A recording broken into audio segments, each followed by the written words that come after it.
అదే RTV app వార్తల్ని క్షణాల్లో చదివే అవకాశం ఉంటుంది. ఒక న్యూస్ పేపర్, ఒక టెలివిజన్ ఛానల్ మీ చేతుల్లో ఎప్పుడూ ఉంటాయి.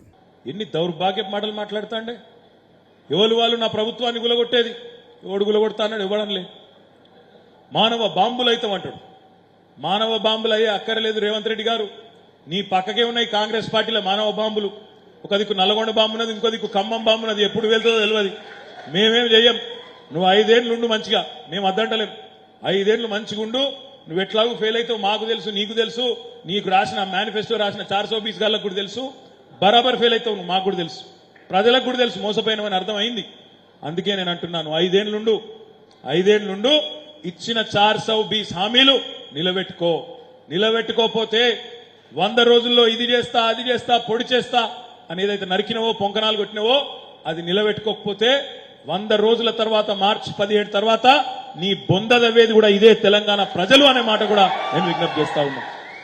ఎందుకంటే ఎక్కువ రోజులు దాగాయి అబద్ధాలు, ఎక్కువ రోజులు దాగాయి. ఇష్టం వచ్చినట్టు ఒర్రుడు, ఇష్టం వచ్చినట్టు మాట్లాడు. ఇంకా ఎంత సిగ్గు లేకుండా మాట్లాడుతాడంటే, సెక్రటేరియట్కు పోయిండు. ఆయన అంటాడు, ఈడ లంకె బిందెలు ఉంటాయి అనుకుని వచ్చినా, లంకె బిందెలు ఖాళీ కుండలు ఉన్నాయంటాడు. నాకు తెలియక అడుగుతా, మీ గంభీరావుపేట వాళ్ళు చెప్పాలి నాకు. గడ్డపారలు పట్టుకొని, తటపారలు పట్టుకొని, నెత్తి మీద బట్ట కప్పుకొని అర్ధరాత్రి ఎవరు తిరుగుతారు లంక బిందెల కోసం? ఎవరు? పక్కా మాట, దొంగలు తిరుగుతారు. ఇంకా నిన్న అంటాడు, జేబుల కత్తెర పెట్టుకొని తిరుగుతున్న బిడ్డ కట్ చేస్తా అంటాడు. జేబుల కత్తెరలు ఎవడు పెట్టుకుంటాడా? జేబు దొంగలు పెట్టుకుంటారు. అయ్యా రేవంత్ రెడ్డి, జేబుల కత్తెర తీసేయి, జర అటు ఇటు అయితే డేంజర్ అవుతుంది. అది కూడా చెప్తున్నా. జేబుల కత్తెరలు పెట్టుకుంటాడట. ఇంకానేమో లంక బిందెలు కావన్నట. గీనడా ముఖ్యమంత్రి? ఇంత దౌర్భాగ్యమా? ఇంకా నీతిమాలిన మాట ఏంటంటే, ఇంకా సిగ్గుమాలిన మాట ఏంటంటే, అసలు ఆశ్చర్యం అనిపిస్తాను. మరి ఈయన కాంగ్రెస్ పార్టీ లైన్లో ఉన్నాడా లేదా అది కూడా అర్థమైతలేదు. వీళ్ళ నాయకుడేమో రాహుల్ గాంధీ. పాపం ఆ పిచ్చోడేమో ఆడ నడుస్తాడు. ఆడెక్కడో నడుచుకుంటావో గోసెల గడ్డం పెంచుకొని ఆయన తిరుగుతాడు. ఆయన ఏమంటాడు, గుజరాత్ మోడల్, దగుల్బాజీ మోడల్, అటర్ ఫ్లాప్ మోడల్ అంటాడు. ఇక్కడ మనోడేమంటాడు, నా తెలంగాణను గుజరాత్ మోడల్ లెక్క చేస్తా అంటాడు. ఆయననేమో అదానిగాడు దొంగ అంటాడు. ఎవరు? రాహుల్ గాంధీ. ఈయననేమో అదానితో అలైబలై చేసుకుంటాడు, అదాని మీద వాడు అల్మించుకుంటాడు. ఆయననేమో చౌకీదార్ చోర్ హై అంటాడు. ఎవరు? నరేంద్ర మోడీ దొంగ అంటాడు. ఈయనేం చేస్తాడు? ఈయననేమో హమారే బడే బాయ్ హై. ఏందన్నట్టు కథ అసలు? నాకైతే ఒక డౌట్ ఉన్నది. ఇది మీరు రాసి పెట్టుకోండి. ముఖ్యంగా గంభీరావుపేటలో మీరు అందరు యాది పెట్టుకోండి, రాసి పెట్టుకోండి. ఈయన కాంగ్రెస్ ముఖ్యమంత్రి లాగా లేడు.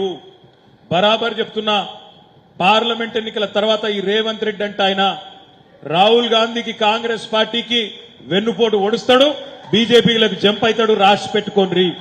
ఎందుకంటే ఆయన కుల్లా చెప్తున్నాడు, సిగ్గు కూడా పడతలేడు ఆయన ఏమి. మన మోడీ వచ్చినప్పుడు ఏమన్నాడు, బడే బాయ్ ఆప్ హమారే బడే బాయ్ హై, ఆగే భీ ఆప్కా మదద్ చాహియే. నేను నాకు తెలియకూడదు ఆగే భీ మదద్ చాహియే అంటే ఏంది. ఇంకా ముందు రానున్న రోజుల్లో కూడా, రానున్న సంవత్సరాల్లో, రానున్న రోజుల్లో కూడా నీ ఆశీర్వాదం ఉండాలి అన్నాడు.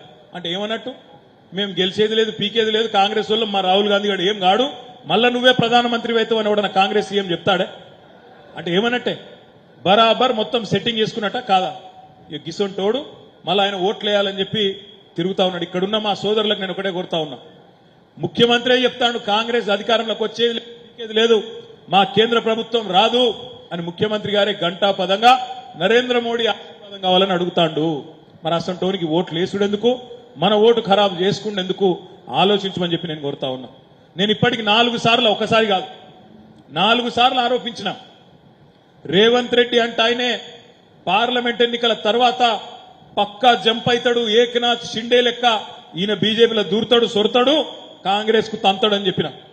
ఒకసారి కాదు 4 సార్లు, నెల రోజుల నుంచి చెప్తున్నా. రేవంత్ రెడ్డి అన్నిటి మీద స్పందిస్తాడు, దీని మీద మాత్రం మాట్లాడతలేడు. అంటే ఏందన్నట్టు, మౌనం అర్ధాంగీకారమే కదా, ఒప్పుకున్నట్టే కదా. అందుకే అంటున్నా నేను, మా సోదరులందరూ కూడా దయచేసి జాగ్రత్తగా ఆలోచించాలి. ఇది కాంగ్రెస్ పార్టీ కాదు, ఇప్పుడున్నది కాంగ్రెస్ పార్టీ కాదు. ఇది సగం బీజేపీ సగం కాంగ్రెస్ పార్టీ యొక్క మనిషి, ఆయన కల్తీ మనిషి. రేవంత్ రెడ్డి అంటూ ఆయన ఏ పార్టీ వాడు కాదు. మొదలు బీజేపీ, అటెనక టీఆర్ఎస్, అటెనక పోయి తెలుగుదేశం మీద వచ్చిండు, ఇప్పుడు కాంగ్రెస్ లో వచ్చిండు. ఎప్పుడు ఏ ఎండకా గొడుగు పట్టేటోడు, ఏటు గాలింటే గడిపోతాడు తప్ప ఆయనకు ఒక నీతి లేదు, సిద్ధాంతం లేదు, మన్ను లేదు, మశానం లేదు. అందుకే అంటున్నా నేను, పార్లమెంటు తర్వాత పక్కాగా రాహుల్ గాంధీకి వెన్నుపోటు ఒడిచి పక్కాగా బీజేపీలో చేరే మొట్టమొదటి వ్యక్తి ఈ పొంకనాల పోతిరెడ్డి రేవంత్ రెడ్డి అవుతాడు. రాసి పెట్టుకోండి మీరు గంభీరావుపేటలో అనే మాట నేను మీకు విజ్ఞప్తి చేస్తా ఉన్నా. ఇట్లాంటి పార్టీకి అట్లాంటి నాయకులకు ఇంతవరకు వాళ్ళ క్యాండిడేట్ ఎవరో కూడా తెలియదు.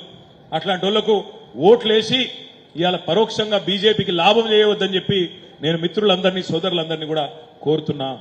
ఎందుకంటే రేవంత్ రెడ్డికి ఈ కాంగ్రెస్ పార్టీకి వేసే ఓటు పరోక్షంగా మళ్ళీ బీజేపీకి పోతుంది. యాది పెట్టుకోండి. మీకు దయచేసి నేను గుర్తు చేస్తా ఉన్నా. ఇక ఇంకొక ఆయన ఉన్నాడు మహానుభావుడు, మన కరీంనగర్ ఎంపీ, నాకంటే బాగా మీకే తెలుసు ఆయన పేరు, బండి సంజయ్. నిజంగా చెప్తున్నా, 5 ఏళ్లు ఎట్లా భరించిర్రో మీరు. కానీ ఆయన బండి సంజయ్ కాదు, కరీంనగర్కు గుదిబండ సంజయ్. ఆయన గుదిబండ సంజయ్.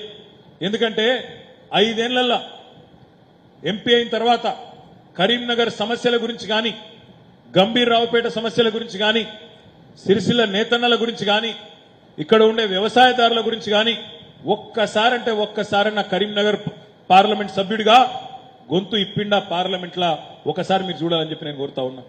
ఎన్నడన్నా మండల మీటింగ్కి వచ్చిండా? ఎన్నడన్నా జిల్లా పరిషత్ మీటింగ్కి వచ్చిండా? ఎన్నడన్నా మున్సిపల్ మీటింగ్కి వచ్చిండా? కనీసం పార్లమెంట్కి పోతాండా? 5% ఉన్నది ఆయన హాజరు పార్లమెంట్లో. అంటే బడి దొంగ. 5% హాజరున్నాడు మన ఎంపీ గుదిబండ సంజయ్. అందుకే నేను అంటున్నా, ఆగం కాకుండ్రి. ఏమంటాడు ఎప్పుడైనా అడిగినావు అనుకో బండి సంజయ్ని, నన్ను అడిగితే ఇప్పుడు గంభీరావుపేట నువ్వేం చేసినావా?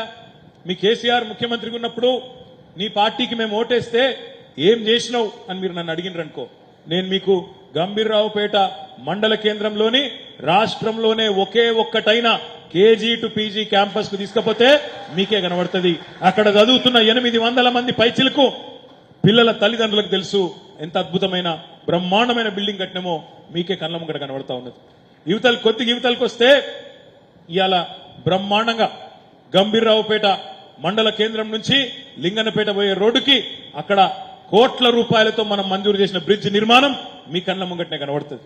అదేవిధంగా ప్రతి గ్రామంలో 1-2 కాదు, ప్రతి గ్రామంలో ఇవాళ రైతు వేదికలు, ప్రతి గ్రామంలో డంపింగ్ యార్డులు, నర్సరీలు, పల్లె ప్రకృతి వనాలు 1-2 కాదు. ఏ రంగమన్నా తీసుకోండి మీరు, విద్యనా, వైద్యమా, సంక్షేమమా, అభివృద్ధి, అన్ని రంగాల్లో గ్రామీణాభివృద్ధి, ఏ రంగమన్నా తీసుకోండి. అందులో ఇవాళ ఒక మార్పు తెచ్చి 10 ఏళ్లలోనే కేసీఆర్ గారి నాయకత్వంలో చూపినాం. అన్నింటికి మించి ఈ గంభీర్రావుపేట ప్రజల చిరకాల కోరిక, మా నర్మాల చెరువు నిండాలే, శాశ్వతంగా జల కలతోని ఉండాలే అనే మీ డిమాండ్కు అల్టిమేట్ గా జీవం పోసింది మన కాళేశ్వరం ప్రాజెక్టు ద్వారా మన నాయకుడు కేసీఆర్ గారు అనే మాట నేను మీకు గుర్తు చేస్తా ఉన్నా. మరిన్ని వీడియోస్ కోసం ఛానల్ ని సబ్స్క్రైబ్ చేయండి, లేటెస్ట్ అప్డేట్స్ కోసం వాట్సాప్ ఛానల్ ని ఫాలో చేయండి అండ్ లింక్ డిస్క్రిప్షన్ లో ఉంది.